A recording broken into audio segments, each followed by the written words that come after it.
सभापती महोदय, या ठिकाणी जे छापील उत्तर आलेलं आहे त्याच्यावरती माझी थोडी हरकत आहेत।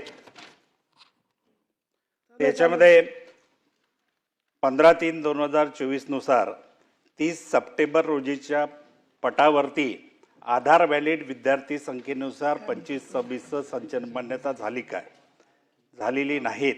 यामध्ये शासनानं एक परिपत्रक काढलेलं आहे 14 ऑक्टोबर 2025 ला, आणि 14 ऑक्टोबर 2025 ला जे परिपत्रक काढलेलं आहे त्या परिपत्रकामध्ये 20 ऑक्टोबर हा पट ग्राह्य धरून 25-26 संच मान्यता करण्यात यावी असं निश्चित केलेलं आहे। परंतु ते असताना सुद्धा मग 25-26 जी संच मान्यता झालेली आहेत ती संच मान्यता 30 सप्टेंबरच्या पटावरती झाली की 20 ऑक्टोबरच्या पटावरती झाली, याचं उत्तर माननीय मंत्री महोदयांना द्यावं, हा माझा पहिला प्रश्न आहे। दुसरा प्रश्न असा आहे, RTI धोरणाच्या सुसंगत असा 28 ऑगस्ट 2015चा शासन निर्णय निर्गमित केलेला होता। RTI कायदा हा इयत्ता 1ली ते 8वी साठी लागू आहेत, 9वी-10वी साठी RTI कायदा लागू नाही। म्हणून या ठिकाणी 28/8/2015च्या शासन निर्णयानुसार 9वी-10वीची संच मान्यता करणार का, हा माझा दुसरा प्रश्न आहे। तिसरा प्रश्न असा आहे की या ठिकाणी 15/3/2024च्या निकषानुसार 9वी-10वीची संच मान्यता करण्याच्या संदर्भामध्ये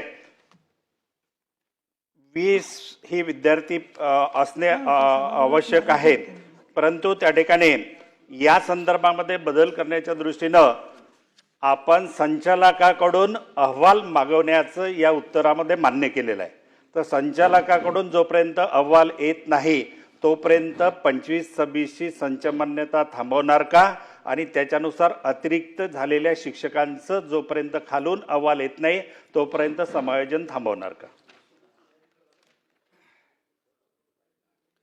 शासन निर्णय 15/3/2024च्या नुसार 30 सप्टेंबर रोजीचा आधार वैद्य विद्यार्थी हा पटसंख्येनुसार संच मान्यतेकरता अनुज्ञ असतात, परंतु यावर्षी आपण तो निर्णय 20 ऑक्टोबर रोजीच्या 25-26 करता 20 ऑक्टोबर ही तारीख त्या ठिकाणी ग्राह्य धरण्यात आलेली आहे। त्याच पद्धतीने आपण सांगितलं की जे शिक्षक अतिरिक्त झाले आहे त्यांच्या समायोजनाकरिता कुठलाही शिक्षक हा त्या ठिकाणी त्याचं समायोजन सर्व ठिकाणी करण्यात येईल। त्याच पद्धतीने आपण म्हटलं की विद्यार्थी संख्येचा निकष सांगितला, ते याच्या आधीच मी सांगितलं की कुठलीही शाळा ही विद्यार्थी संख्या अभावी त्या ठिकाणी बंद करण्यात येणार नाही।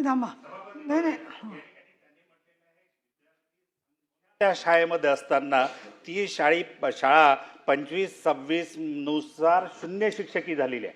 0 शिक्षकी झाली असेल तर त्या शिक्षकांचं तुम्हाला समायोजन करावं लागेल, कारण त्या शाळेमध्ये विद्यार्थी आहे। तर विद्यार्थी असेल तर 0 शिक्षकी झाली, शिक्षकाचं समायोजन झालं म्हणजे ऑटोमॅटिक ती शाळा बंद होतील। आणि तुम्ही म्हटलेलं आहे का महाराष्ट्रातली एकही शाळा बंद होणार नाही। जर 25-26 मध्ये विद्यार्थी संख्या 0 झाली म्हणजे शिक्षकांची संख्या 0 झाली म्हणजे ते सर्व अतिरिक्त झाले, त्यांचं समायोजन केलं तर ऑटोमॅटिक ती शाळा बंद होईल ना।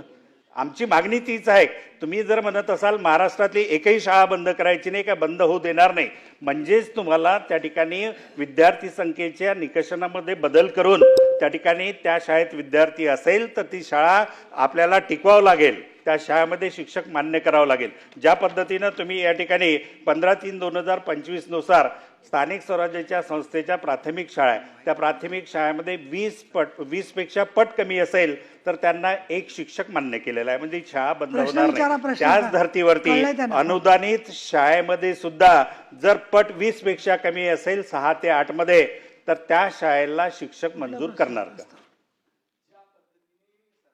मध्ये 20 पेक्षा कमी पटसंख्या असली तरी शासन एक शिक्षक देणार आहे। त्याच धर्तीवर खाजगी अनुदानित शाळेकरिता देण्याचा विचार देखील करण्यात येईल। विचार